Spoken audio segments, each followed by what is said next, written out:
राधा वल्लभ श्री हरिवंश। राधा वल्लभ श्री हरिवंश। वृंदावनेश्वरी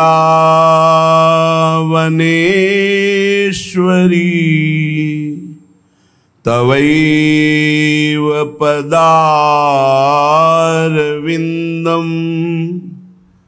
प्रेमामृतैकमकरन्द रसौघपूर्णम्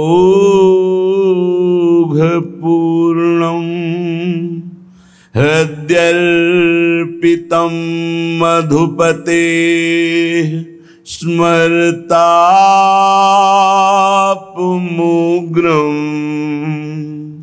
निर्वापयत् परम शीतलमाश्रयामि।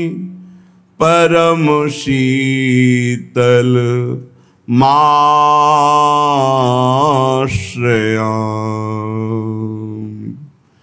राधा नाम को आराध, राधा नाम को आराध। साधन अन्य त्यागी के मनुआ, याही को दृढ़ साध। राधा नाम को आराध, राधा नाम को आराध। श्री ललित किशोरी जी कह रहे हैं राधा नाम का ही आराधन करो। राधा नाम को सिंहासन में विराजमान कर आराध्य देव की भावना करके आठों पहर सेवा में रहो। राधा नाम को जिह्वा में विराजमान करके आठों पहर रटो और साधनों की तरफ देखो भी मत। साधन अन्य त्यागी के मनुआ, याही को दृढ़ साध। राधा नाम को आराध। मिली है ललित किशोरी नागर। विश्वास करो, लौकिक भोग सामग्री राधा नाम से मिल जाए तो बहुत सहज बात है।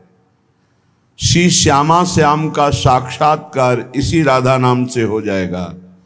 मिली है ललित किशोरी नागर, शोभा सिंधु अगाध।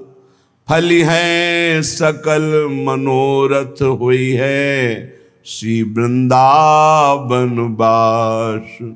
आहा, यदि आप राधा राधा राधा ऐसा रटते रहे, राधा नाम को अपने आराध्य देव के रूप में विराजमान करके अष्टयाम सेवा करते रहे, तो राधा नाम के फलस्वरूप श्यामा श्याम का साक्षात्कार हो जाएगा। आपको चिदानंद में दिव्य वृंदावन का अखंड अनंत काल तक के लिए वास हो जाएगा। समस्त तुम्हारे मनोरथ सफल हो जाएंगे। क्यों न मूढ़मती राधा पुकारे। ऐ मूढ़मती, क्यों समय नष्ट कर रहा है? राधा राधा राधा ऐसा क्यों नहीं पुकार रहा? राधा नाम पतवार बावरे, मानस हाथन दृढ़ करी धारे। क्यों न मूढ़मती राधा पुकारे। भवसागर से पार होने के लिए सुदृढ़ नौका और पतवार ये राधा नाम है। अरे मूढ़मती, क्यों समय नष्ट कर रहा है? निरंतर राधा नाम रट भव समुद्र से पार हो जाएगा। ललित किशोरी सदगुरु सो मिली, रहु जो बूढ़त आनी उबारे। नौका पतवार राधा नाम है, पर खेवैया सदगुरु हैं। अरे मूढ़, सदगुरु का आश्रय ले, उनकी कृपा के बिना इस भव समुद्र से पार होना, राधा नाम में प्रीति होना, राधा नाम में विश्वास होना, ये बहुत कठिन है। सदगुरु रसिक की कृपा से ही ये सौभाग्य प्राप्त होता है। पानी चढ़त शीस ते सजनी, फिर को केवट नाव पुकारे। यदि तुम डूब गए तो फिर ना तुम नाम पुकार पाओगे राधा, और न केवट खेवैया सदगुरु का आश्रय ले पाओगे। अभी तुम डूबे नहीं हो, अभी पापों ने इतना भयंकर रूप धारण नहीं किया है, इसलिए अभी अवसर है। राधा नाम पुकार लो, सदगुरु की शरण में हो जाओ, तो भव समुद्र से पार हो जाओगे। क्योंकि बिना सदगुरु की कृपा के भगवत मार्ग प्रकाशित नहीं होता। जहां हो वहीं खड़े रहोगे। यात्रा सदगुरु कृपा से होती है, क्योंकि अहंकार, ममता, आसक्ति ये हमको जकड़े रहती हैं हथकड़ी बेड़ियों की तरह। ये ममता, आसक्ति और देहाभिमान ये सदगुरु की शरण होने पर क्षीण हो जाता है। श्री ललित किशोरी जी कह रहे हैं, राधा नाम अद्भुत चंद। जिसके जिह्वा पे राधा राधा, तो चंद्रमा दो कार्य करता है, शीतलता और अमृत प्रदान करता है। तो राधा नाम सुधा रसम, राधा नाम अमृत रस वर्षाता है और शीतल चांदनी का प्रकाश कर देता है, अर्थात अद्भुत ज्ञान, अद्भुत प्रेम। बरसत नित श्रृंगार सुधारस, सरसत अमित आनंद। राधा नाम अद्भुत चंद, जासु प्रभा अंतस्तम नाशन। जात सकल दुख द्वंद, राधा नाम अद्भुत चंद। ललित किशोरी सदा एक रस, क्यों न भजसी मति मंद। राधा नाम अद्भुत चंद्र। ये राधा नाम अद्भुत चंद्रमा है। ये प्रेमामृत रस और ज्ञान प्रेम का प्रकाश करता है। जिस प्रकाश से अंतस्तम की अविद्या का नाश होकर शुद्ध तत्व बोध होता है, समस्त द्वंद्वों पर विजय प्राप्त कर लेता है उपासक। ललित किशोरी जी कहते हैं, सदा एक रस, प्रेम रस, भगवदानंद रस में डूबने के लिए तू क्यों नहीं मतिमंद, तू क्यों नहीं राधा नाम का भजन कर रहा है। राधा गोविंद पद कमल, निश दिन हिये संवार।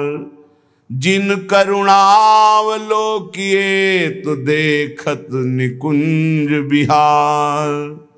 श्री राधा गोविंद देव जी के चरण कमलों का चिंतन करो ऐ मन, जिनकी कृपा को से ही नवनिभृत निकुंज का अद्भुत सुख इन्हीं नेत्रों से देखने में आता है।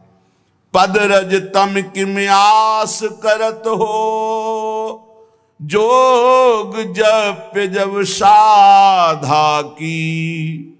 सुमिरत होत सुखद आनंद अति, जर न रहित दुख बाधा की। ललित किशोरी शरण सदा रहु, शोभा सिंधु अगाधा की। पर ब्रह्म गावत जाको जस, झारत चरण रेणु राधा की। ऐ मन, तू इधर उधर मत भटक, किसी से आस मत कर, ये यज्ञ तीर्थ याटन आदि साधनों का आश्रय मत ले, एकमात्र राधा राधा राधा, इससे अपार सुख की प्राप्ति हो जाएगी, दुख की जड़ नहीं रह जाएगी। सदा आगाध शोभा सिंधु प्यारी जू का वरदहस्त आपके ऊपर रहेगा। प्यारी जू कौन है? परब्रह्म परमात्मा, जिनका जस गाते हैं और जिनके पग पधारने पर आगे आगे सोहनी लगाते हैं, पुष्प दल बिछाते हैं, वो है श्री राधा। ऐसी श्री राधा का निरंतर नाम रटन करो, आराधना करो। बहुत जल्दी हमारी करुणामयी अलवेली सरकार हैं, बहुत जल्दी प्रसन्न हो जाती हैं। ये प्रसन्न हो गई तो परमात्मा अधीन हो गया, श्री कृष्ण अधीन हो गए। पूज्य श्री भाई जी महाराज हनुमान प्रसाद पोद्दार जी, अद्भुत वचन। भगवान जिसे अपनाना चाहते हैं उसे सब जगत ठुकराने लगता है। पकड़ो, ये जो रोना धोना शुरू कर देते हो कि अब तो हमसे कोई बात नहीं करता, अब तो ऐसा, ये भगवान की विशुद्ध कृपा है जो ये मोह जाल अज्ञान अविद्या ये तुमसे दूर हो रही है, असलियत समझ में आ रही है। विश्वास कीजिए इस बात पर, भगवान की कृपा की अवहेलना मत कीजिए। यदि तुम्हें कोई तिरस्कार कर रहा है, तुमसे कोई बात नहीं कर रहा है, तुम्हारे सामने भारी समस्याएं आ रही, तो कृपा है हमारे श्री हरि की। अब ऐसा विधान होने वाला है जिससे जन्म जन्म की बिगड़ी बनने वाली है। मान लो बात। भगवान जिससे अपना प्रेम देना चाहते हैं उसको सब जगत से ठोकर लगवा देते हैं। ऐसा ही है, ऐसा ही है। जिस पर भगवान कृपा करते हैं उसे जगत में कोई प्यार नहीं करता, और वो ठुकराया हुआ जगत का जब भगवान के द्वार पर आता है तो निहाल हो जाता है। कृपा करते हैं तब ठुकराते हैं, ये कृपा होती है। अगर चिंतामणि वैश्या बिल्व मंगल जी को ठोकर न लगाती तो भगवत साक्षात्कार की योग्यता ना थी। जगह जगह पर ऐसा देखा गया कि जब जगत की ठोकर लगी तो भगवान का द्वार उसे दिखाई दिया, फिर भगवान ने इतना ऊंचा उठा दिया कि उसे भगवान स्वरूप मानने लगे हम। बिल्व मंगल जी को बिल्व मंगलाचार्य भगवत स्वरूप माना गया।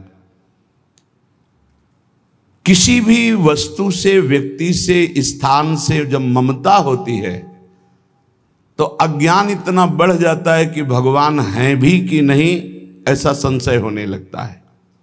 ये महापुरुषों के वचन हैं। जब भगवान कृपा करते हैं और सब जगह से ठोकर लगती है और ममता भगवान के चरणों में हो जाती है, तब उसको जो ज्ञान, जो आनंद प्राप्त होता है वो कहीं नहीं है। जैसे हम स्वप्न में बाजार देखते हैं, मित्र देखते हैं, शत्रु देखते हैं, अच्छा देखते हैं, बुरा देखते हैं, लेकिन जब जगते हैं तो सब झूठा होता है। ऐसे ही उमा कहो मैं अनुभव अपना, सत हरि भजन जगत सब सपना। जब भगवान कृपा करते हैं तो स्वप्न टूट जाता है जगत का, जो हम ये माने हुए हैं ये मेरे, ये अपने, ये मुझे बहुत प्यार करते हैं, झूठा स्वप्न टूट जाता है। भगवान उसी को मिलते हैं जो अपने आप को अपनी मानी हुई मान्यता के सहित अपना अस्तित्व भगवान के हाथ दे देता है। भगवान ऐसे उपासक को अपने आप को दे देते हैं। सौदा पक्का, आप अपने आप को दे दीजिए, कुछ न रहे आपका, तो भगवान अपने आप को दे देंगे। अहम भक्त पराधीनो असुतंत्र इव दीजिए, मैं भक्तों के हाथ बिका हुआ दास हूं। भगवान कहते मैं हूं भक्तन को दास, भगत मेरे मुकुट मणि। पग चापूं और सेज बिछाऊं, नौकर बनूं हजाम, हाकू बैल बनो गडवारो, बिना तनख्वाह रथवान। यही तो मेरे मन में ठणी, भगत मेरे मुकुट मणि। अपनो परण विसार, भगत को पूरो परण निभाऊं। जाचक जाचू कहे तो बेचे से बिक जाऊं। जैसे पतिव्रता नारी घणी, भगत मेरे मुकुट मणि। मैं भक्तन को दास, भगत मेरे मुकुटमणि। यदि भक्त अपना सर्वस्व समर्पित कर देता है तो भगवान भी भक्त के हाथ में बिक जाते हैं। ये सौदा महंगा नहीं, बड़ा सस्ता है, क्योंकि आप अपना जीवन तो भोगों में ही बेच दिए जो नाशवान है। एक बार ये सौदा करके देखो, बहुत महंगा है, बहुत सस्ते में मिल रहा है। प्राण दिए ये प्रेम न पइए, ऐसो महंगो आए सखीरी। बड़ा महंगा है, अगर प्राण देने से मिल रहा है तो दौड़ के ले लो, कहीं दूसरा ना ले ले। हमारा जीवन सार्थक हो जाएगा यदि हम अपने आप को श्री भगवान के हवाले कर दें। मन वचन कर्म से अब मैं आपका हूं, दुख दो या सुख दो, दुर्गति हो या सदगति हो, अब केवल आप ही मेरी गति हो। बहुत बड़ी उत्तम बात है। भगवान के लिए अपना सर्वस्व समर्पित कर दो, अभी बेपरवाह हो जाओगे।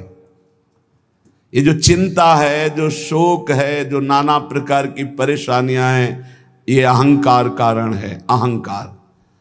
भगवत प्राप्ति कुछ कठिन नहीं है, बिल्कुल कठिन नहीं है, किसी साधन की जरूरत नहीं है। साधन केवल असाधन त्यागने के लिए। असाधन त्याग दो, अभी भगवत स्वरूप प्रकाशित हो जाए, क्योंकि वो है, जो है उसको किसी साधना से पैदा नहीं किया जाता, वो है। साधन से असाधन का नाश हुआ, मन शांत और निर्मल हुआ, भगवत साक्षात्कार हो गया। पर एकमात्र समर्पण इसमें काम करता है। मन वचन कर्म से समर्पण। एक पद महापुरुषों ने गाया कि हरि मेरा सर्वस्व आपको समर्पित है, मेरी गति तुम ही, अनेक तोष पाऊं। बहुत जोर की बात है।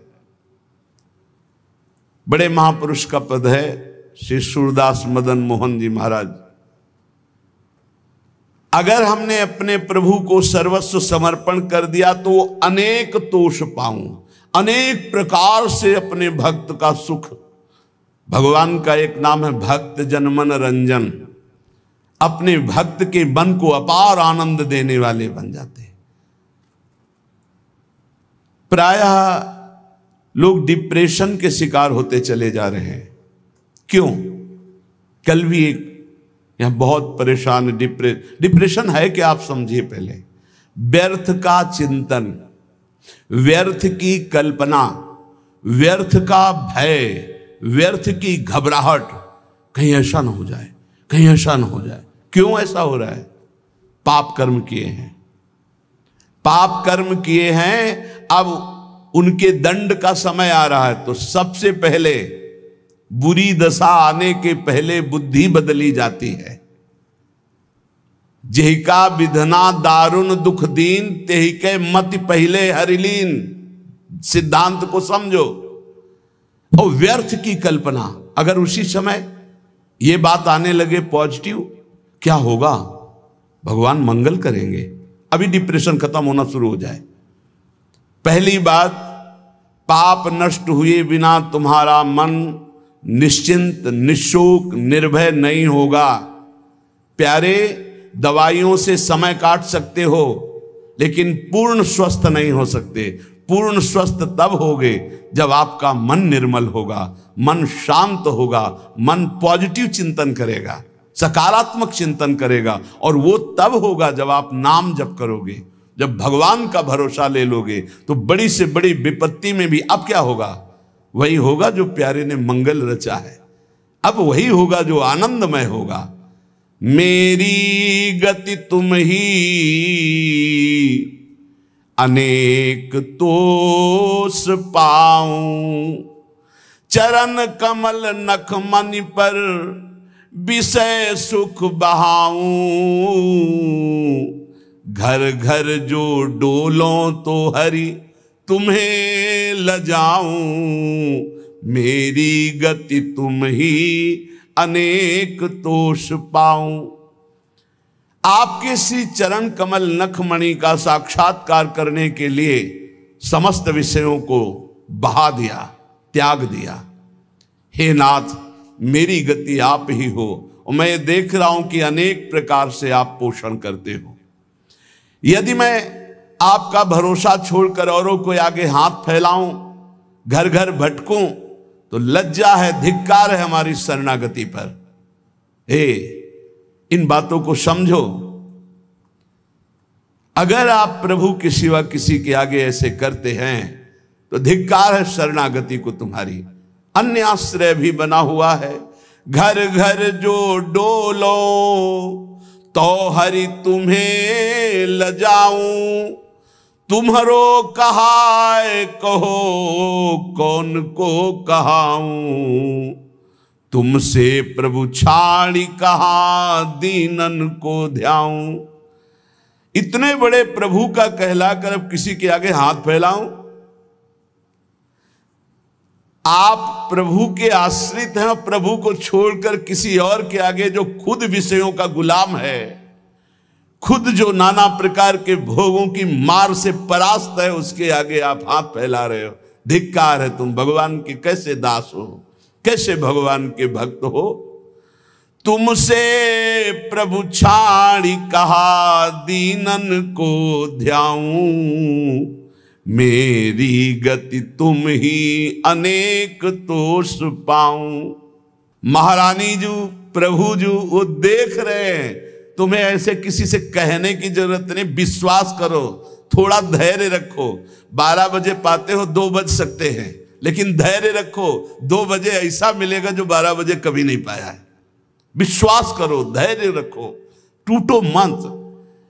तुम्हारो कहाए कहो कौन को कहाऊं, तुमसे प्रभु छाड़ी कहा दीनन को ध्याऊं। ए बाबूजी, ऐसा कार्य कर दो, इससे अच्छा है भूख प्यास छोड़ करके और प्राण त्याग दो। अगर ये कहना पड़े हरि से अलग किसी से, और हरि से भी क्यों, हरि से भी क्यों, तुम्हारी गरज हो तो करो, तुम्हारी गरज हो तो करो। क्यों गरज? तुम्हारी गरज है, कोई हमारी गरज है? हम आपके हैं, जैसे चाहो वैसे करो। तुमसे प्रभु छाड़ी कहा दीनन को ध्याऊं। हो सकता है वो अमुक भगत काम कर दे। प्रभु अखिल कोटि ब्रह्मांडों के ईश्वर, यदि उनसे काम नहीं बनता तो किसी से नहीं बनेगा, और उन्हीं से बनेगा तो बनेगा, नहीं तो भरपूर बिगड़े, किसी और का भरोसा नहीं। बिल्कुल ये सिद्धांत हृदय में रख लो, तो जीवन भी मंगलमय हो जाएगा और भगवत प्राप्ति भी हो जाएगी। हम कदम कदम पे देख रहे हैं, कदम कदम पे। मांगना शब्द नहीं है, और जो जैसे प्रभु हमारा विधान बनाते हैं वैसे हमें जीना है। हमारा परमार्थ भगवत प्रसन्नता के लिए, अर्थ के लिए नहीं, व्यवस्था के लिए नहीं। मानो हमारी कोई व्यवस्था नहीं होगी तो 50-100 निकलो, 4 गांव में जाओ, रोटी मांग के लाओ, सब बैठ करके नमक रोटी खाओ, राधा गुणगान करो। अरे बिजली नहीं रहेगी तो दीपक से सत्संग हो जाएगा, माइक नहीं रहेगा तो इतना आवाज में दम दे देंगे श्री जी की आप तक आवाज पहुंच जाएगी। और जो होना है वो पक्का होना है। हम आशा क्यों करें भोगों की, धन की और भोगी पुरुषों की? आशा भोगी आस नहीं, आशा ही परमम दुखम, नैराश्यम परमम सुखम। इधर से निराशा, आशा एक केवल स्वामिनी जी से, आशा एक केवल स्वामिनी जी से, वो भी स्वामिनी जी से कुछ लेने के लिए नहीं, स्वामिनी जी को सुख देने के लिए। आशा से दास्यम वृषभानुजायास, केवल एक आशा कि मैं आपकी दासी बनूं, मैं आपको सुख पहुंचाऊं। शीश तुम्हें नाय कहो कौन को नवाऊं, कंचन उर हार छाड़ी कांच क्यों बनाऊं। मणिगण पुंज ब्रजपति छाड़त हित हरिवंश कर गई कंचू। प्रभु को छोड़कर संसारी पुरुष का आश्रय कभी नहीं। एक बार सदगुरुदेव भगवान के पास एक आए, बैठे, थोड़ी देर चर्चा हुई, फिर उन्होंने कार्ड निकाला। ये क्या है? बोले इसमें नंबर है, कभी आपको कोई जरूरत हो तो फोन करवा दें। हाँ, जब से बचपन से बाबा जी बने आज तक तुम्हारे नंबर से ही काम चलता रहा। एकदम ले चलो, हम श्री जी से बात करेंगे कि तेरे से बात करेंगे? चल, जरूरत हमें क्या है? जरूरत ना पड़े इसी बात के लिए तो बाबा जी बने पड़े। हमारी कोई जरूरत नहीं, आपको जरूरत हो तो करो। जाही ना चाही कबों कछु, हमें नहीं चाहिए, हम तो उसी में राजी हैं जिसमें आप राजी हो। जैसे रखोगे वैसे, ज्यो ज्यो राखत हो त्यों त्यों रहियत हो हरि। भगवत शरणागत चाहे गृहस्थ हो चाहे विरक्त, अन्य आश्रय नहीं, भगवत आश्रय। शीश तुम्हें नाय कहो कौन को नवाऊं, कंचन उरहार छाड़ी काच क्यों बनाऊं। अब तो जागृत शयन रहत उरु पर मणि कंचन ज्यों पाची। प्रियालाल मणि कंचन में जैसे नीलमणि में कंचन, ऐसे हमारी माला की तरह युगल सरकार हृदय में पड़े। अब ये सांसारिक राग कांच थोड़ी पहनेंगे। शोभा सब हानि करूं जगत को हंसाऊं, हाथी ते उतर कहा गदहा चढ़ाऊं। अरे भाई, अब हंसी नहीं करवाएंगे कि देखो भगवान के दास हैं हाथ। केति कायु केतिक जीवन का है विनाशत काद हटकत। भगवत दास कहला करके दांते निपोर करके किसी से पैसा मांगना, इससे अच्छा है अन्न जल त्याग करके प्राण त्याग कर दो प्रभु के लिए। क्या ये जीवन है? संतों को, भक्तों को, भागवतों को कोई भिखारी न समझे। वो भिखारी नहीं है, वो बादशाह हैं। और जो भिखारी हैं वो भगवान के दास नहीं होते। भिक्षा के लिए केवल अन्न के टुकड़े की आज्ञा की है आचार्यों ने। भिक्षान्नम औषधम, भूख लगेगो मांग खाऊंगो गिनो न सांझ सवेरो। अगर धैर्य नहीं है तो ये सिद्धांत, और धैर्य है तो आकाश वृत्ति लेकर बैठ जाओ। वो तुम्हारे प्राणों का जब पोषण करना होगा तब भेज देंगे, और प्रणाम करके हाथ जोड़ के विनय करके तुम्हें पवा जाएंगे। उनके भरोसे तो होके देखो। कह रहे शोभा सब हानि करूं जगत को हंसाऊं, हाथी ते उतर कहा गधा चढ़ी धाऊं। मेरी गति तुम ही अनेक तोष पाऊं। भगवान का दास के ये शोभा धारण किए हुए हैं। जिसने अनंत ब्रह्मांडों का सृजन पलक झपकते कर दिया, हम उसके दास हैं। भूखे रहेंगे तो भी उसके दास हैं, छके रहेंगे तो भी उसके दास हैं, महलों में राखे चाहे झोपड़ी में वास दे उसी के दास हैं। और हम लोगों की ट्रेनिंग इसी बात की होती, कभी घी घना, कभी मुट्ठी भर चना, और कभी वो भी ना बना तो भी जय हो वाह वाह। हमें क्या कहा जाता है? वाह वाह वाह वाह, तुम्हारा जीवन वाह वाह, हर कदम हमारा आगे बढ़ेगा, वाह वाह आगे बढ़ेगा। अब हाथी ते उतर के गधा में तो चढ़ना शोभा नहीं देगा। अर्थात भगवत शरणागति स्वीकार करके और जन जन से मांगना, जो मांगे सो बिल्कुल समझो भिक्षुक है। भक्त न सुने कभी भिखारी। ये बहुत घटिया बात है जो बाबा जी होकर के रुपया मांगता घूमे, बिल्कुल घटिया बात है। और ये भगवान की शरणागति पर कलंक है, और ऐसे कभी भक्त होते ही नहीं। और हमें लगता है ऐसों को बढ़ावा देना भी नहीं चाहिए, नहीं देना चाहिए। जो रुपये से अपनी वासना का पोषण करें और भगवान के नाम पर कलंक, दासत्व का कलंक धारण करें, नहीं। ये हमारे शास्त्र सिद्धांत गरज कर कहते हैं। नहीं, अरे घुटने टेक के। हमने देखा है महापुरुषों को देखा है। एक गरीब किसान अगर 10 रुपया निकाल के देता है, हाँ ऐसे आराम से रख लिए, और वहीं 18 लाख रुपए एक आकर के दे रहा सामने रख, ए उठा, नहीं सरकार आपकी सेवा, क्यों तुम्हारे बाप के नौकर सेवा में लगा दे, उठा चल। क्यों? उसको क्यों देखा? क्योंकि वो अहंकार से दे रहा है कि हम बड़े धनी, और वो गरीब बड़े दैन्यता से दे रहा है, मालिक हम तो देने लायक नहीं, गरीब आदमी 10, तो उठा करके बड़ी प्रशंसा करते हुए और उसको रखते, और एक वहीं बड़ी धनराशि देता, अपमानित करके हटा देते। चलो कैसे समझा जाए? दुर्योधन कह रहा है आओ दुशासन के महल में देवराज इंद्र को भी जो भोग दुर्लभ है वो है। मानो भगवान को कह रहा है कि आओ, जो तुमने नहीं पाया होगा वो पाएंगे। वहां से चले आते हैं, देखते भी नहीं, और विदुरानी के हाथ के केले के छिलके पाते हैं। जैसा मेरे स्वामी का स्वभाव वैसा सेवक का भी स्वभाव होता है, वैसे उनके संतों का और भक्तों का स्वभाव होता है। वो कभी वैभव पर झुकने वाले या बिकने वाले नहीं होते हैं। शोभा सब हानि करूं जगत को हंसाऊं, हाथी ते उतर कहा गधा चढ़ धाऊं।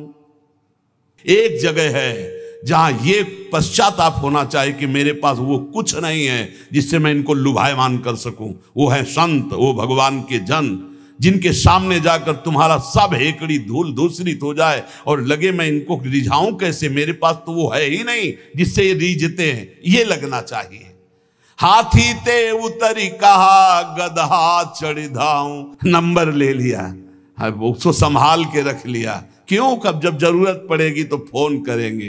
करो फोन इनका, यमराज का फोन जब आएगा तो ये कोई फोन तुम्हारे काम नहीं करेंगे। अगर हरि का केवल नंबर रखा है, सेव है एक नंबर, एक ही नंबर सेव है, राधा राधा राधा, तो ठीक घंटी बजते ही उत्तर मिलेगा। और अगर सैकड़ों नंबर सेव हैं तो किशोरी जी जानती है इसको हमारी विशेष आवश्यकता है, इसके बहुत से नंबर हैं। देख लो मोबाइल वालों, आखिरी नंबर इन्हीं का लगता है, तो पहला जो इनका नंबर और आखिरी नंबर इन्हीं का रखेगा। पहला भी नंबर है और आखिरी भी इन्हीं से, आदि भी इन्हीं से, अंत भी इन्हीं से, तो मध्य भी इन्हीं का। जीवन मंगल में हो जाएगा। हमारी बात मान लो, हम जीवन भर के अनुभव की बात करते ऐसे, अब तो बिगड़ा और भरोसा इनका तो ऐसा चट संभल के खड़ा हो गया, पूछो मत। कई ऐसी घटनाएं, बड़ा सब व्यवहार का सिस्टम देखते हैं हम, किसी भी तरह का कोई प्रतिग्रह लेने की यहां आज्ञा नहीं है, किसी भी तरह का कोई प्रतिग्रह। और बड़े बड़े खर्चे का जब आता है तो देखते कैसे श्री जी, कैसे श्री जी करती, केवल श्री जी स्पष्ट दिखाई देता है। ये स्वामिनी, मैं इसको जानता भी नहीं कौन है, और रोकर घुटने टेक करके वो अपने आप व्यवस्था कर जाता है। तो शोभा सब हानि करूं, जगत को हंसाऊं, हाथी ते उतरी कहा गदहा चढ़ी धाऊं। जब वीर शिवाजी को पता चला कि जिन तुकाराम जी महाराज का ऐसा प्रताप है, उनके घर में खाने की भी व्यवस्था सही ढंग से नहीं, और ढेर लगा दिया अन्न के बोरे, घी के बड़े बड़े टीन, बूरा के बोरे, सब व्यवस्था। आप कीर्तन करके जब घर पधारे तो बोले ये सब क्या? बोले छत्रपति वीर शिवाजी ने सारी व्यवस्था की। पत्नी ने बताया, बोले इसी समय तुरंत घर से बाहर करो, सब, एक भी दाना नहीं रखना। जबकि महाभागवत शिवाजी थे, एक भी दाना नहीं, हम केवल हरि के दिए जीते, हम किसी और के नहीं, हम केवल विट्ठल के दिए जीते हैं, ये नहीं ये नहीं, सब हटवा दिया। जो चक्की में थोड़ा पीसा गया था ना, वो तक हटवा, नहीं, हम हरि के दिए जीते हैं। अगर वैभव हरि में देकर वैभव में रखना चाहते तो जय जय आपकी, आप हमें अगर आप फुटपाथ पे रखना चाहते हो तो जय जय। ये केवल प्रवचन नहीं, दोनों जीवन है।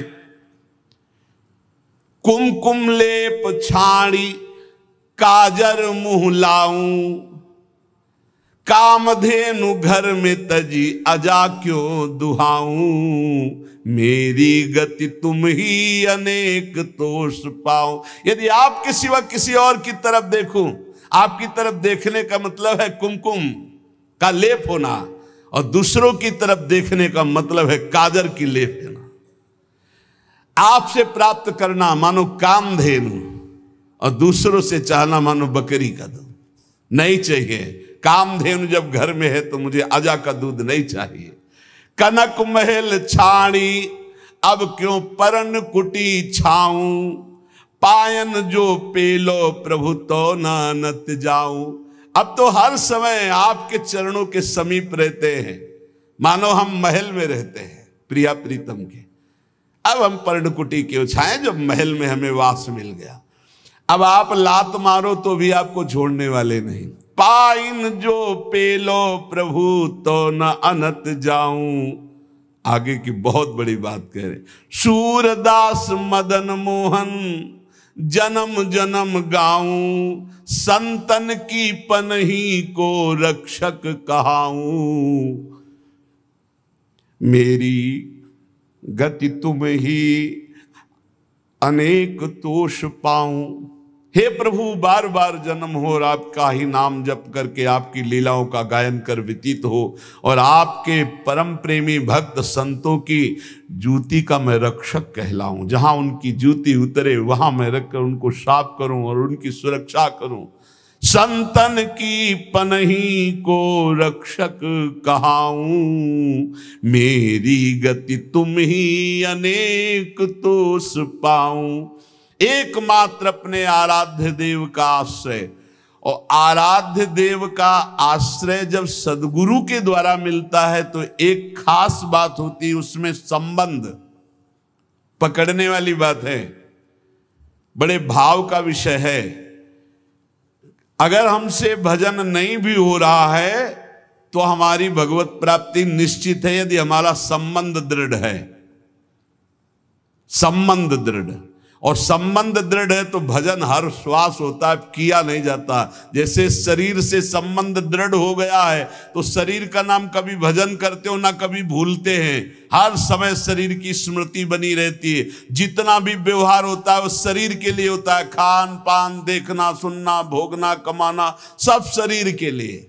संबंध, भगवान संबंध का बहुत सुंदर व्यवहार जो हमारा बनता है हृदय में, तो वैसे ही प्रभु निर्वाह करते हैं। हमारे संबंध के 5 भाव हैं, दास्य, सख्य, वात्सल्य, कांता, सहचरी। शांत भाव तो समदर्शिता में ब्रह्म ज्ञान के अंदर भी रहता है, लेकिन जो सुखास्पद भाव है वो दास्य, सख्य, वात्सल्य, कांता और सहचरी। कांता गोपी भाव और सहचरी, इन भावों के द्वारा जो गुरुदेव हमें संबंध देते हैं उसमें दृढ़ रहना चाहिए। संबंध का निर्वाह प्रभु बहुत जोर से करते हैं। संबंध जो मिला है वो ठसक में बदल जाए। मैं प्यारी जू की सहचरी हूं, मैं प्रियाजू की प्रिय सहचरी हूं, ये ठसक बन जाए। जैसे अपने वृंदावनवासी राधा उपासी नित्य विहार रस के जो भजनानंदी जन हैं, चाहे वो गृहस्थ हो चाहे विरक्त, ठसक होनी चाहिए हमारे माई श्यामा जू को राज, मैं श्री जी की हूं, मैं प्यारी जू की हूं। सच्ची मानिए ये स्त्री पुरुष शरीर की पोशाक है, न तुम स्त्री हो न पुरुष हो, भगवत दिव्य अंश हो। कैसे निर्वाह करते हैं संबंध का हमारे प्रियालाल। श्री विठलनाथ जी ठाकुर जी के प्रति वात्सल्य भाव रखते थे। मेरे लाला पुष्ट मार्गी, वात्सल्य भाव। जैसा भाव करोगे वैसे ही, ये यथा माम प्रपद्यन्ते तास तथैव भजाम्यहम् हम। ठाकुर जी के प्रति इनका पुत्र भाव था, मेरा लाला। जैसे नंद बाबा, ठीक ऐसा ही भाव श्री विठलनाथ गोस्वामी जी का। एक बार श्री श्रीनाथ जी को दूध पवा रहे थे, ठाकुर जी ने एक घूंट पिया दूध और कटोरा ऐसे हटाते हुए कहा जय जय, क्या कमी रह गई दूध में? ठाकुर जी ने कहा बहुत मीठा कर दिया, मिश्री बहुत अधिक डाल दी, मुझसे पिया नहीं जाता। बड़ी मनोहार करी, आज पी लो कोई बात नहीं, क्योंकि पुत्र भाव है।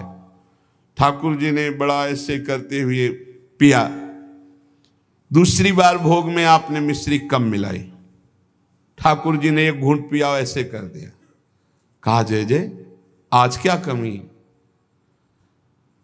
कहा दूध तो एकदम सीठा कर दिया, फिर भी पी लो। थोड़ा ही कम तो मिश्री मिलाई, पहले वाले में आप कह रहे थे मिश्री बहुत अधिक है, इसलिए थोड़ी कम कर दी। बोले नहीं सीठा है, पी लो, आप पी लो, पी लो। बहुत दुलार किया, दूध पी लिया। तीसरी बार जब भोग लगाया तो मिश्री अलग दूध अलग। लालजू ने कहा आपने ऐसा क्यों किया, मिश्री क्यों नहीं मिलाई? गोसाई जी ने कहा जब मेरे द्वारा मिलाई हुई मिश्री आपको पसंद ही नहीं आती, कभी कह देते हो बहुत मीठा है, कभी कह देते हो सीठा है, तो आज स्वयं मिला लो। तो हंसकर कहा कि हम मिलाने लायक हैं, हम आपके बालक हैं, बालक मिलाना क्या जाने। और दौड़ गए और गोद में बैठकर छाती से चिपक गए और कहा रूस गए क्या, मिला के पिलाओ, हम तो बालक हैं, हम थोड़ी मिला पाएंगे। ये था माम प्रपद्यन्ते, वात्सल्य भाव, मेरे पुत्र हो। तो वैसे ही ठाकुर जी, गोसाई जी ये हृदय से चिपक करके श्री श्रीनाथ जी कहने लगे, मैं तो आपका बालक हूं ना। अशुभ प्रवाह होने लगा। ठाकुर जी ऐसे महान सुख देते हैं जो जिस भाव से। एक दिन मचल गए, सैया रचना करके जब शयन कराने को गए, कहा ये सैया ठीक नहीं है, दूसरी सैया ले आए। ये बिछौना ठीक नहीं है, दूसरा बिछौना ले आए। नहीं नहीं, ये रंग मुझे पसंद नहीं, और रंग का बिछौना बिछा दिया। अब कितने बिछौना, कितनी सैयाएं बदल दी लालजू महाराज बार बार, ये ठीक नहीं, ये ठीक नहीं। पसीना पसीना हो गए थे गोसाई जी। गोसाई जी ने कहा कि आपको कौन सी सैया पसंद आएगी, कौन सा बिछौना पसंद आएगा? बोले बताओ, तुम सैया बनो और तुम्हारी छाती पे हम सोएंगे, क्योंकि हम यशोदा मैया की गोद में ही सोते। अगर दिन में कभी अथाई में बाबा के पास गए तो उनके तोंद पे लेट के सोते। तो आप लेटो और आपकी गोद में हम, श्रीनाथ जी, श्री विठलनाथ जी गोस्वामी जी की गोद में जैसे माँ की गोद में बच्चा, ऐसे श्रीनाथ जी सोए। एक दिन श्रीनाथ जी के सामने गिरिराज जी से बंदर आया, हु ऐसे किया, वो जैसे बंदर करते हु ऐसे, वो बड़ी जोर रो पड़े श्रीनाथ जी। और गोस्वामी जी सेवा में थे, तत्काल गोस्वामी जी के ऐसे गोद में चिपक गए और कहा बंदर मुझे डर लगता है। गोसाई जी ने कहा इस बंदर से डर लगता है? बड़े बड़े भयंकर बंदर, न जाने कितने महाबली बंदर और बड़े बड़े भयंकर राक्षस, रामा अवतार में तुम कैसे मारे होगे राक्षसों को, और कैसे तुम्हारे साथ बंदर सेना थी, हमारी तो समझ में नहीं आता। ऐसे कह के मन में पर्वताकार बंदर, महाभयानक राक्षस हो, यहां छोटे से बंदर को देख के चिपक गए और डर करके कहते मुझे बंदर से डर लगता है। जब शयन करने गए तो ठाकुर जी ने शयन में कहा कि देखो गोसाई जी, एक ही भाव रखो, एक म्यान में दो तलवार नहीं होती। यदि पुत्र माना है तो केवल पुत्र मानो, अगर भगवान मानोगे ऐश्वर्य तो फिर पार नहीं पाओगे, हम ऐसा ऐश्वर्य दिखाना शुरू कर देंगे। अगर पुत्र माना है तो केवल पुत्र ही मानो, तो तुम्हारा बेटा बंदर से डरेगा कि नहीं? तो हम वैसे ही डर रहे हैं जैसे बेटा डरता है। और अगर ये कि भगवान ऐश्वर्यशाली, तो फिर पार नहीं पाओगे, हम इतना ऐश्वर्य दिखा देंगे। एक म्यान में दो तलवार नहीं रहती। गोसाई जी जगे एकदम, और श्रीनाथ जी को देखा पास में, तो गले से लगा करके दुलार करते हुए, वात्सल्य भाव। एक दिन चूड़ी पहनाने वाली आई, गोसाई जी ने कहा कि जाओ हमारे घर में जितनी बहुएं हैं सबको चूड़ी पहना दो और पैसा यहां ले लेना आके। आपके 7 पुत्र थे तो 7 बधुएं थी। गोसाई जी ने ये नहीं कहा कि 7 बधुओं को पहना देना, कहा कि मेरी जितनी बहुएं हैं उन सबको चूड़ी पहना दो और पैसा यहां से ले जाना। अब उनकी 7 बहुएं तो चूड़ी पहनी, 8वीं श्री स्वामिनी जी पहुंच गई अपने कर कमल। जे ही उस चूड़ी पहनाने वाली ने श्री जी के कर कमल को देखा, अशुभ प्रवाह, आनंद मूर्ति हमारी प्यारी जो है, अशुभ प्रवाह होने लगी। ऐसा उसको लगने लगा कि आनंद के आवेग में मुझे मूर्छा आ जाएगी। नीलांबर का हल्का सा घूंघट है, मनो मृणाल, मनो कमल लाल, ऐसे सुंदर कर कमल। वो सोच रही इनके कर कमल में पहनाने लायक तो चूड़ियां ही नहीं हमारे पास। श्री जी ने इशारा किया, पहनाओ। किसी तरह वो प्रेम शिथिल होते हुए जैसे जैसे इशारा होता गया वो चूड़ियां पहनाई। बहुत देर तक वह शुभ प्रवाह करती रही। इसके बाद गोस्वामी जी के पास उसको ले जाया गया। गोस्वामी जी ने 7 बहुओं की चूड़ी के कितने पैसे होते, तो उसने कहा 7 नहीं 8। गोसाई जी ने कहा 7 बहुएं तो तू 8 की बात कैसे कह रही? तो उसने कहा मैं कसम खा के कहती हूं मैंने 8 बहुओं को। तो बोले जब 7 हैं ही तो 8 कैसे? तो उनका मैं कसम खा के कहती हूँ 8 बहुएं थी और मैंने 8 को पहनाई है, और जो 8वीं थी वो इतनी सुंदर थी, इतनी, और रोने लगी। गोसाई जी ने कहा कि ऐसा कैसे हो सकता है, चलो इससे झंझट हटे। 8 बहुओं की चूड़ी पहनाने के पैसे दे दिए। जब रात्रि में शयन किया तो श्री जी ने गोसाई जी से कहा कि उस चूड़ी वाली से क्यों झगड़ रहे थे? क्या आप प्रीतम लालजू को आप अपना पुत्र नहीं मानते? हाँ पुत्र तो है ही, वो हमारे मानने की क्या बात है।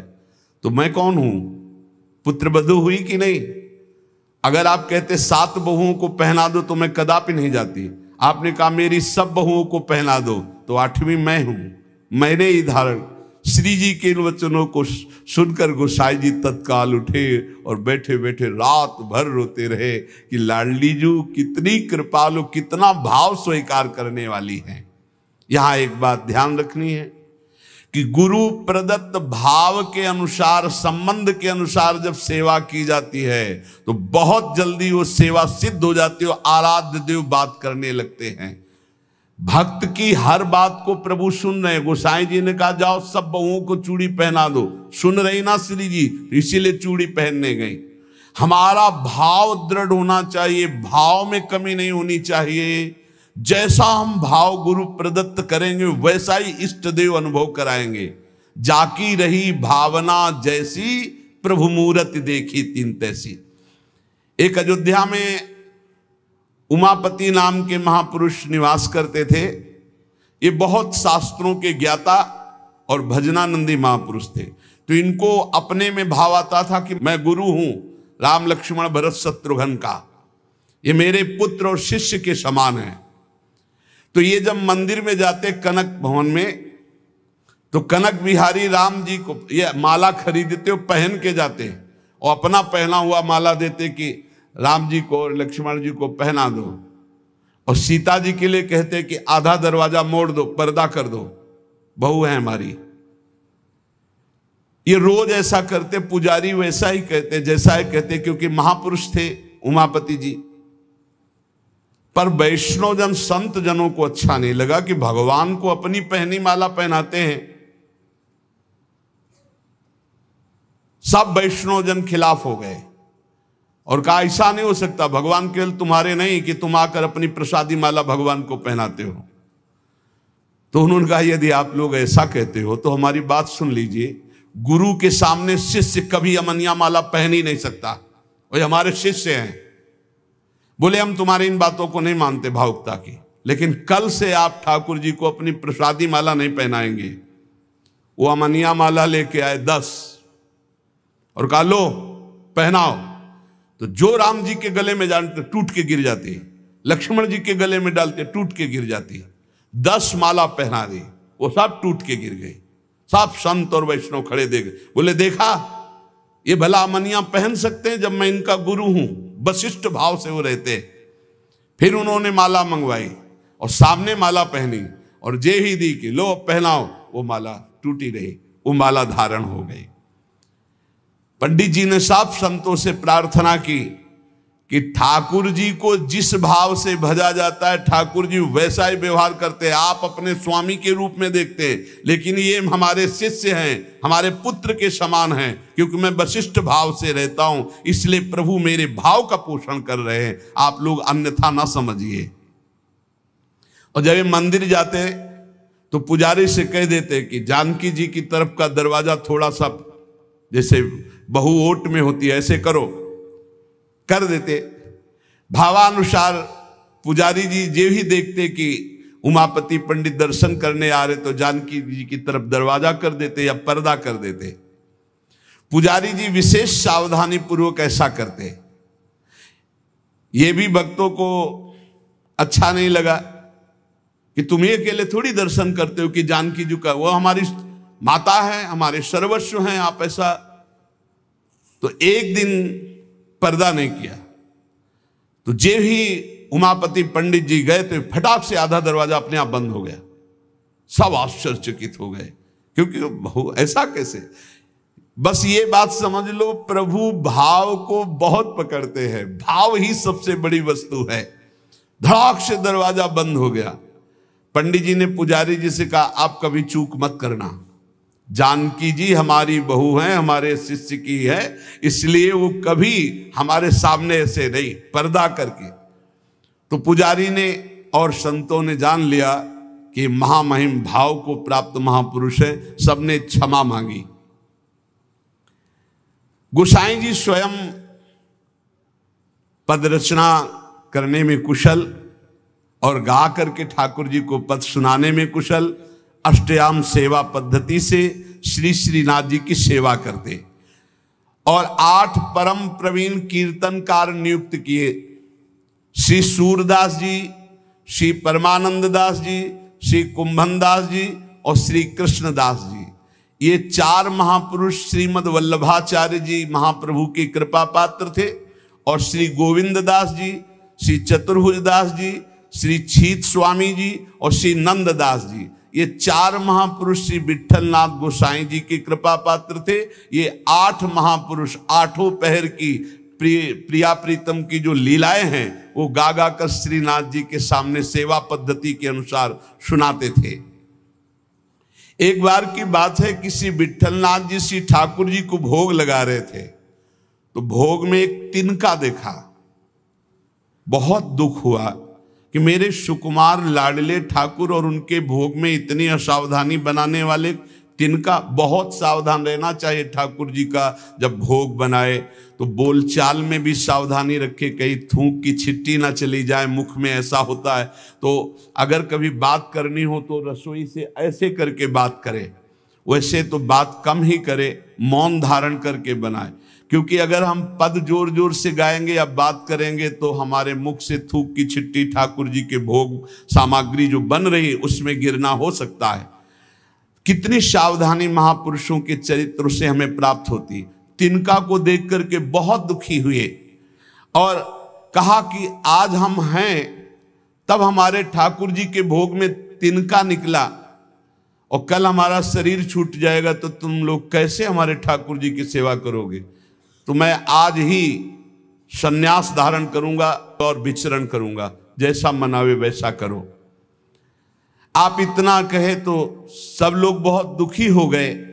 सबने अनुनय विनय की कि एक बार अपराध क्षमा कर दो, ठाकुर जी के भोग में कभी त्रुटि नहीं होगी। आपने कहा हम परिहास में कभी झूठ नहीं बोलते, हमने कहा सन्यास लेंगे तो अब सन्यास लेंगे, अब हम तुम्हारे बीच में नहीं रहेंगे। श्री ठाकुर जी श्रीनाथ जी से आज्ञा लेने गए।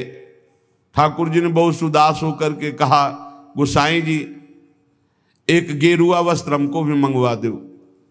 बोले आपको क्यों जय जय, आपके पास तो बहुत सुंदर सुंदर पोशाक हैं। बोले हम आपके बिना नहीं रह सकते, अगर आप सन्यास लेंगे तो हम भी सन्यास लेके आपके साथ ही चलेंगे। देखो कैसा प्यार करते, जैसे माधोदास बाबा जगन्नाथ जी को प्यार करते, तो जगन्नाथ जी से जाके आज्ञा ली, जय जय अब ब्रज 84 को साहब की लीला भूमि में जाना चाहता हूं, आदेश दे दो। बोले बाबा आपके बिना हम रह नहीं सकते। बोले नहीं जय जय, हमारे पास इतनी भोग सामग्री नहीं कि मैं रास्ते में आपको भोग लगाऊं, आपको नहीं ले जा पाऊंगा, पर हम जाएंगे ब्रज 84 को उस दर्शन करने आपकी लीला भूमि के। ठाकुर जी चुप हो गए, उनके आगे बस कहाँ। अब वो सुबह प्रातःकालीन चले। अब सुबह सुबह ही इतनी भूख लग आई तो उन्होंने कहा आज तक कभी ऐसी भूख नहीं लगी। तो एक माई थी, तो उससे कहा माई बहुत भूख लगी, कुछ मिल सकता है। तो बोले बाबा अभी बना देती हूँ। तो कुछ समय में वो भोजन बना करके और पवाने, और जब पवा रही थी माधवदास बाबा को तो रोते जा रही थी। तो बाबा की दृष्टि गई, बाबा ने कहा माई रो क्यों रही हो। बोले इतना सुंदर सुकुमार लाडला बालक तुम्हारे जैसे बाबा जी के साथ कैसे आ गया, इसकी माँ कैसे रहती होगी। तो उन्होंने भागवतिक दृष्टि से देखा तो थाल में बैठे जगन्नाथ जी पा रहे थे। बोले इसीलिए भूख लग रही थी, हमें पता क्या कि तुम्हें भूख लग रही, तुम क्यों साथ? बोले बाबा मैं नहीं रह पाऊंगा आपके। ये जरा प्यार देखो ठाकुर जी का, कह रहे बाबा मैं नहीं रह पाऊंगा। ऐसे ही श्रीनाथ जी गोसाई जी से कह रहे कि एक गेरुआ वस्त्र हमको भी मंगा दो, अगर आप सन्यास लोगे तो हम भी सन्यास ले लेंगे। गोसाई जी आपके बिना हम नहीं रह सकते। गोसाई जी ने गले से लगा लिया, तो कहा गले से लगा लिया तो मेरी बात मानो, अब तुम्हें सन्यास नहीं लेना। बोले जैसी आपकी आज्ञा।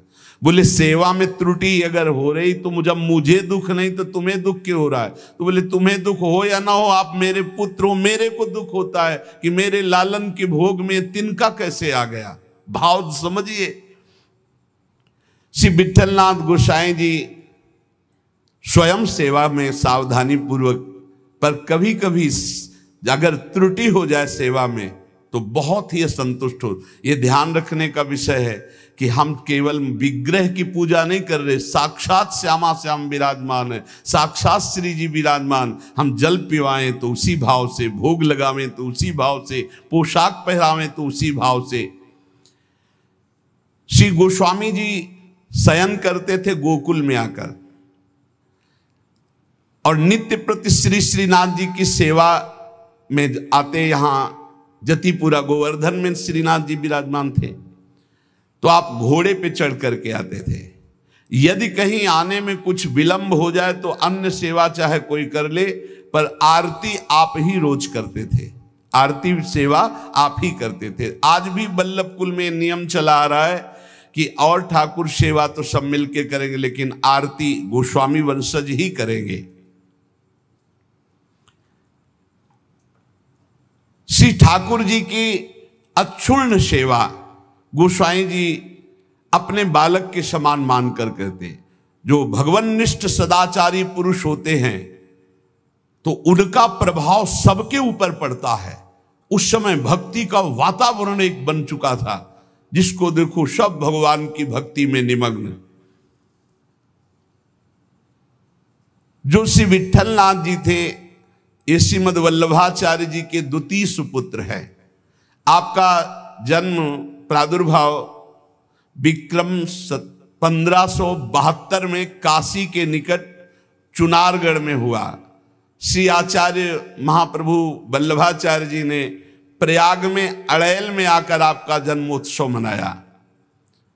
बड़े शुभ संस्कार बचपन से ही।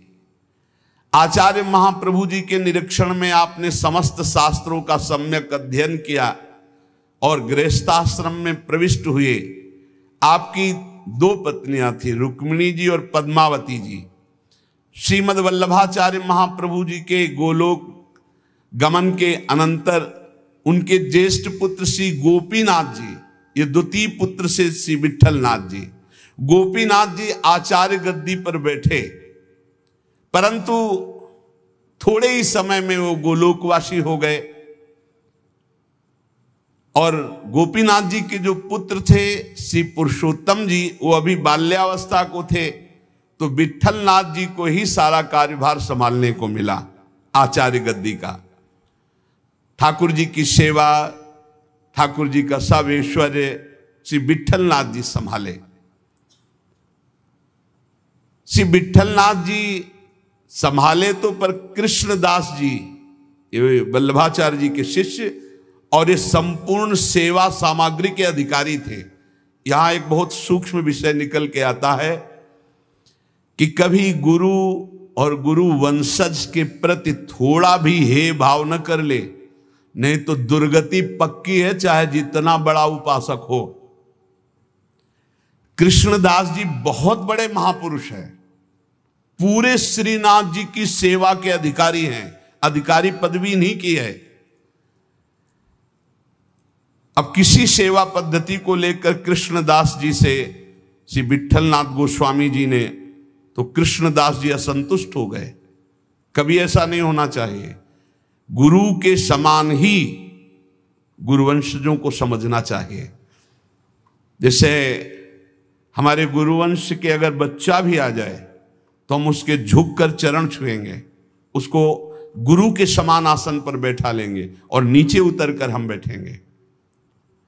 चैतन्य महाप्रभु ने ईश्वरपुरी जी के जब गांव में गए तो रज में लोट लोट के कह रहे थे, यहाँ के सब जीव जंतुओं की भी चरण रज हमारे लिए बंद नहीं, क्योंकि यहाँ हमारे गुरुदेव भगवान प्रकट हुए ईश्वरपुरी जी के गांव में।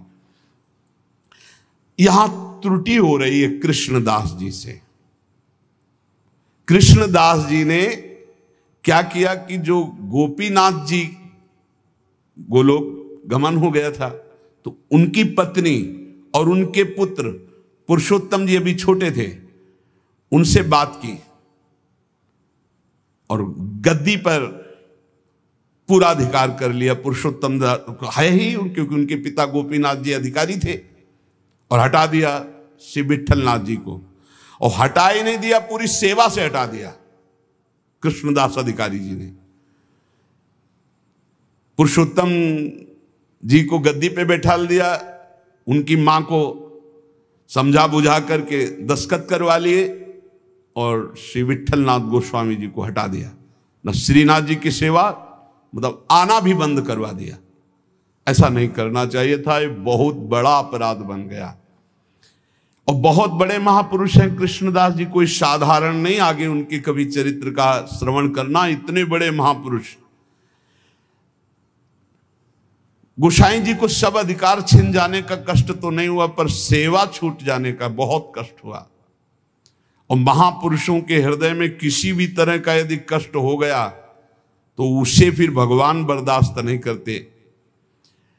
आपको बहुत क्लेश हुआ, श्रीनाथ जी का दुलार छूट गया, सेवा छुटवा दी कृष्णदास अधिकारी ने।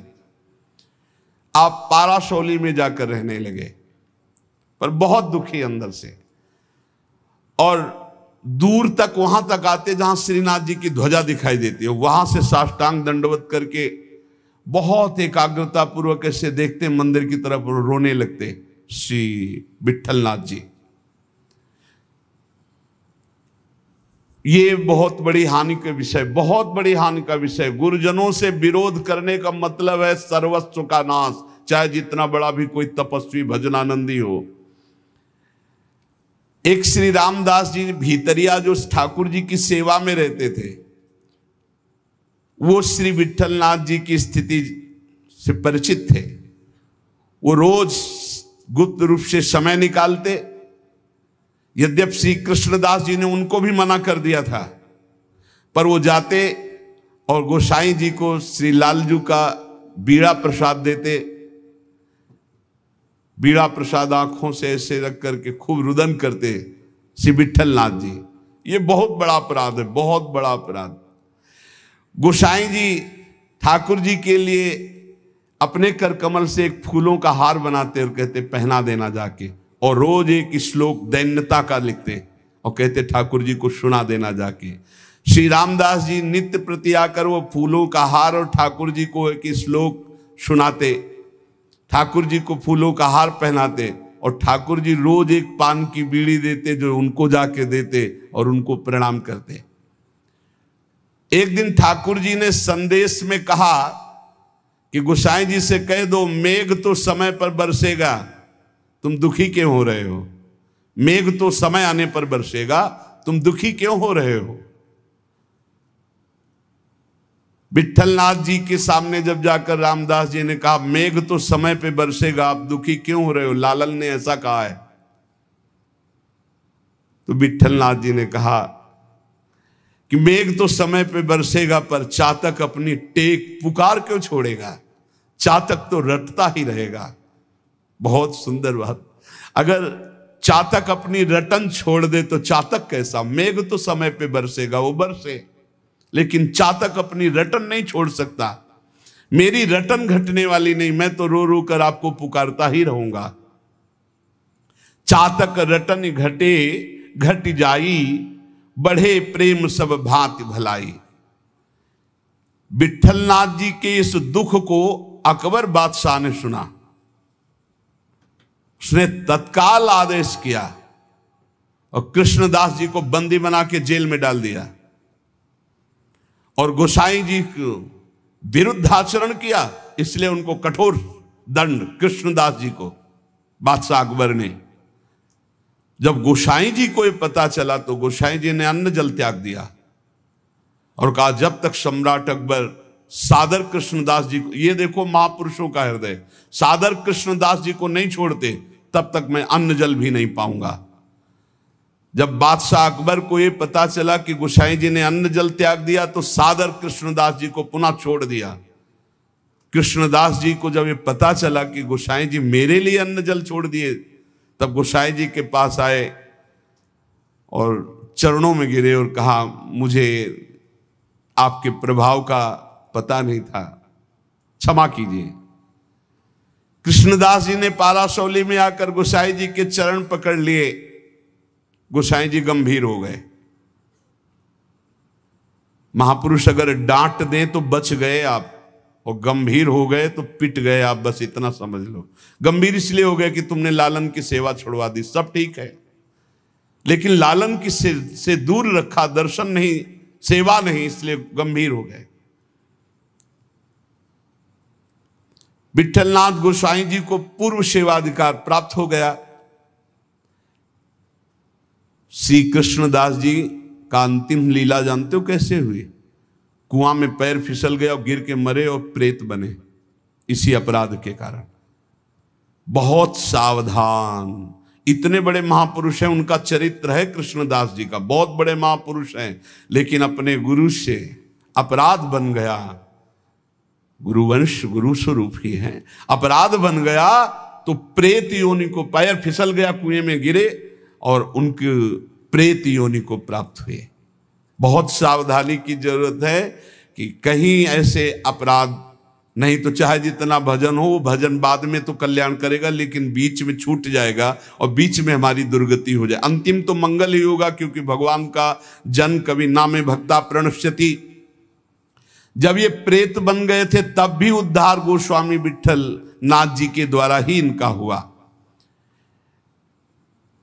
अकबर क्यों कृपालु था, क्यों श्रद्धा करता था विठलनाथ जी गोस्वामी के ऊपर?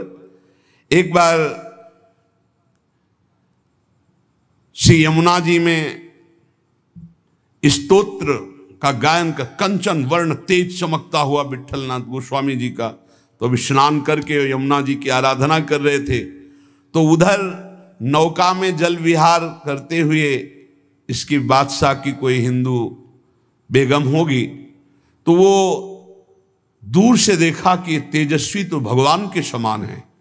नौका समीप ले गई, उतर कर चरणों में वंदन किया। विठलनाथ गोस्वामी जी को देखकर उसे पक्का लगा कि ये जो आशीर्वाद दे देंगे तो पक्का। तो उन्होंने कहा कि आपसे मैं एक ही आशीर्वाद चाहती हूं कि मेरे बादशाह मेरे अनुकूल रहें। हर पत्नी यही चाहती है। आप कृपा करके कोई ऐसा जंतुर बांध दीजिए, कोई मंत्र बता दीजिए, कोई उपाय बता दीजिए कि बादशाह सलामत हमारे बस में रहें, हमारे अधीन रहे। आपने मुस्कुरा दिया कि मैं एक जंतुर देता हूं, इससे बादशाह तुम्हारे अधीन रहेंगे, और दोहा लिख करके भुजा में बांध दिया। यंत्र मंत्र और तंत्र को भूल करो जनि कोय, पति कहे सो कीजिए वो आप ही बस होए। ये दोहा लिख करके बांध दिया। दूर से गुप्तचर लगे रहते थे। गुप्तचर ने कहा कि विठलनाथ गोस्वामी जी ने कोई जादू टोना करके आपकी हिंदू बेगम की बाह में जंतुर बांध दिया है। तत्काल आया, जब वो महल तोड़ दिया जंतुर और उसे कहा खोला जाए, खुला गया। और जब ये दोहा पढ़ा कि यंत्र मंत्र और तंत्र को भूल करो जनि कोई उपाय मत करो, ये यंत्र तंत्र मंत्र जंतर वाला, पति की आज्ञा में रहो, इसी से पति अधीन हो जाएगा। जब ये दोहा पढ़ा कि पति की आज्ञा का पालन रूप परम बल है जो पति को अधीन कर लेता है, बहुत प्रसन्न हुआ और कहा इसी समय मुझे विठलनाथ गोस्वामी के चरणों में जाके प्रणाम करना है और उनके दर्शन करने। तब से बहुत श्रद्धा विठलनाथ गोस्वामी जी के ऊपर, और वो आकर के गोकुल में और गोवर्धन में बहुत सी संपत्ति, जमीन, ये सब विठलनाथ गोस्वामी जी को दी। श्रीमद् वल्लभाचार्य महाप्रभु जी ने पुष्ट मार्ग का प्रवर्तन किया। विट्ठलनाथ गोस्वामी जी ने उसका बहुत प्रकाश किया। श्री सूरदास जी, कुंभनदास जी, परमानंद दास जी, कृष्णदास जी, ये वल्लभाचार्य जी के शिष्य, और नंददास जी, चतुर्भुजदास जी, श्री गोविंद दास जी, श्री छीत स्वामी, ये विट्ठल नाथ जी के शिष्य, ये रात दिन ठाकुर जी की सेवा में, पद गायन की सेवा में रहते थे। जिस समय महाप्रयाण का समय आया तो विट्ठलनाथ गोस्वामी जी ने सातों पुत्रों को बुलाया और अलग अलग ठाकुर जी प्रदान किए। 7 पुत्र श्री गिरधर जी, श्री गोविंद जी, श्री बालकृष्ण जी, श्री गोकुलनाथ जी, श्री रघुनाथ जी, श्री यदुनाथ जी और श्री घनश्याम जी।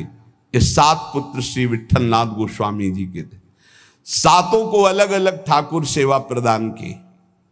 श्री गिरधर जी को श्री ठाकुर मथुरेश जी, जो वर्तमान में जतिपुरा गोवर्धन में विराजमान है।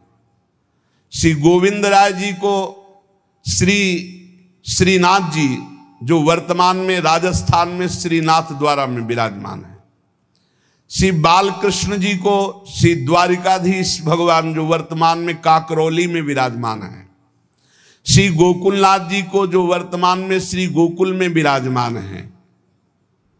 श्री रघुनाथ जी को श्री गोकुल चंद्रमा जी, जो वर्तमान में कामवन में विराजमान है। श्री यदुनाथ जी को श्री बालकृष्ण भगवान, जो वर्तमान में सूरत में विराजमान है। श्री घनश्याम जी को श्री ठाकुर मदन मोहन जी, जो वर्तमान में कामवन में विराजमान है। इन सातों पुत्रों को 7 ठाकुर की सेवा प्रदान की और चल अचल संपत्ति का बंटवारा किया और समस्त वैष्णवों को बुलाया और कहा, आज हमें ठाकुर जी बुला रहे अपने धाम में। ऐसे जाना होता है महापुरुषों का। मृत्यु मृत्यु नहीं, महोत्सव होता है। सब वैष्णव जनों को बुलाया और बोले, आज जो है ठाकुर जी बुला रहे हैं अपने निज सेवा में, निज धाम में। इनके पीछे पीछे पुत्र, जो 7 पुत्र थे, वो पीछे पीछे गए। आप चल करके जतिपुर आए, आपने निज कंठ की माला चतुर्थ पुत्र श्री गोकुलनाथ जी के गले में डाल दी और कहा, सब वापस हो जाओ, अब मैं परम धाम जा रहा हूं। और गुफा में प्रवेश करने लगे तो सबसे बड़े पुत्र गिरधर जी ने आपका वस्त्र पकड़ लिया, तो केवल वस्त्र ही हाथ में रहा और आप अंतर्ध्यान हो गए, सदैव भगवान के धाम को गए श्री विट्ठलनाथ गोस्वामी जी।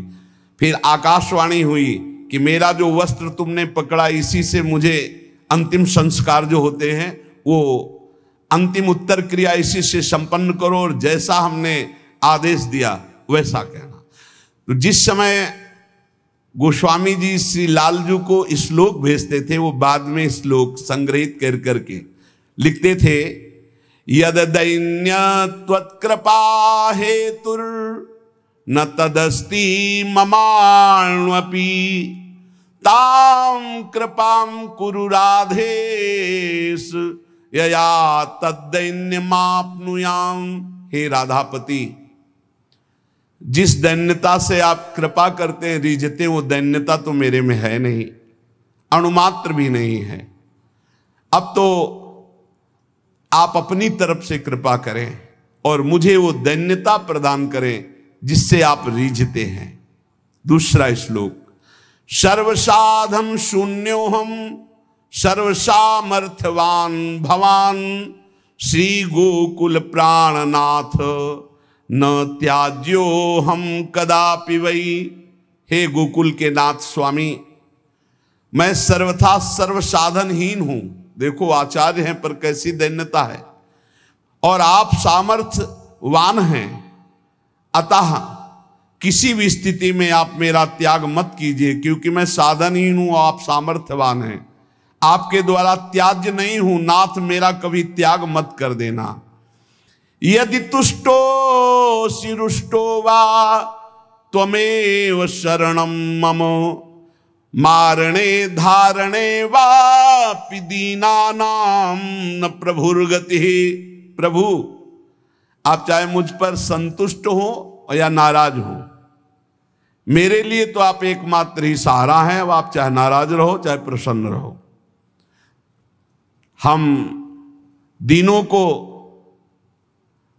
मारो या तारो, अब आपके सिवा कोई नहीं। आपको हमारा भार वहन करना ही पड़ेगा नाथ, आपको हमारा पोषण करना ही पड़ेगा जबरदस्ती, आपको अंगीकार करना ही पड़ेगा, क्योंकि आपके सिवा हमारा कोई नहीं है।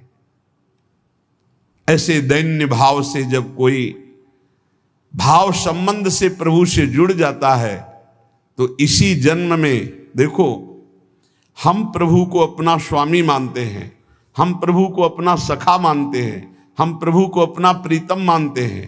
ये भाव तब तक साधन भाव माना जाएगा जब तक प्रभु आपका भाव स्वीकार नहीं कर लेते। निहाल तभी उपासक होता है जब वो आके कह देते तू मेरी, जो भाव किया, तू मेरा सखा, तू मेरी दासी, तू मेरी सहचरी, जब वो स्वीकार कर लेते तब मोहर लग गई, पक्का हो गया। एक ये सिद्धांत। और दूसरा, जब गुरु स्वीकार कर लेते हैं तो इष्ट की स्वीकृति अपने आप हो जाती है। इष्ट और गुरु में भेद नहीं होता, गुरु गोविंद ने भेद कराई। जब गुरुदेव स्वीकार कर दिए कि तू प्रियाजू का, तो गुरुदेव ने जो कह दिया वो प्रियाजू भी नहीं काट सकती है। इसलिए हमें अपने भाव संबंध में दृढ़ रहना चाहिए और भाव के द्वारा ही हमारा व्यवहार होना चाहिए। जैसा हमारा इष्ट से व्यवहार है ठीक वैसा ही भाव हमारा होना चाहिए, जैसा भाव है वैसा इष्ट से व्यवहार होना चाहिए। इसी जन्म में आपको उत्तर मिल जाएगा कि श्री जी ने आपको स्वीकार कर लिया है। और जब ये आ जाता है कि श्री जी ने स्वीकार, एकदम बेपरवाही, ऐसी मस्ती आती है। कैसे उदाहरण में बताएं, बनेगा ही नहीं उदाहरण, पर थोड़ा सा इशारा, जैसे शाखा चंद्र न्याय से कहते हैं कि डाल के एक हाथ ऊपर देखो चंद्रमा दिखाई दे रहा। चंद्रमा तो न जाने कितनी दूर है, पर हम चंद्रमा को देख पाते। ऐसे उदाहरण में जैसे भारत का कोई बड़ा अधिकारी आपसे आके हाथ मिला दो, कह दे चिंता मत करना, आज से मैं आपका, और आप जो कहेंगे सो हम करेंगे, फिर कैसा और लगेगा? वो दोबारा कभी फोन करे या ना मिले, लेकिन आप छाती चौड़ी करके घूमेंगे। ऐसे ही हम श्यामाजू के बल अभिमानी, वो तो नाशवान पद है और नाशवान शरीर है, और वो सर्वज्ञ नहीं है, वो अल्पज्ञ बहुत दूर रहता है, वो असीम नहीं है, वो अनंत नहीं है, सर्वत्र नहीं है, सर्वज्ञ नहीं है। लेकिन प्रियालाल असीम है, अनंत है, सर्वज्ञ है, सर्वत्र है। और गुरु ने संबंध करवा दिया, उनकी शरणागत करा दिया। और जिस समय शरणागति आपके हृदय में पुष्ट हो जाएगी तो हम श्री श्यामाजू के बल अभिमानी, टेढ़े रहे मोहन रसिया सो बोले अटपटवानी। बड़ा अद्भुत आनंद इस ठसक में रहता है कि हमारी श्यामाजू, हमारी प्यारी जू, हमारी लाडली जू। हर समय नाम जप करते रहो और अपने आराध्य देव के सानिध्य का अनुभव करते रहो। इसी जीवन में इस माया प्रपंच से हटकर परमानंद स्वरूप प्रियालाल को प्राप्त हो जाओगे। विश्वास कर लो, बस नाम न छूटे और संबंध का भाव न टूटे तो निश्चित इसी जन्म में अनुभव हो जाएगा। शेष चर्चा आगे। श्री राधा वल्लभ लाल की जय।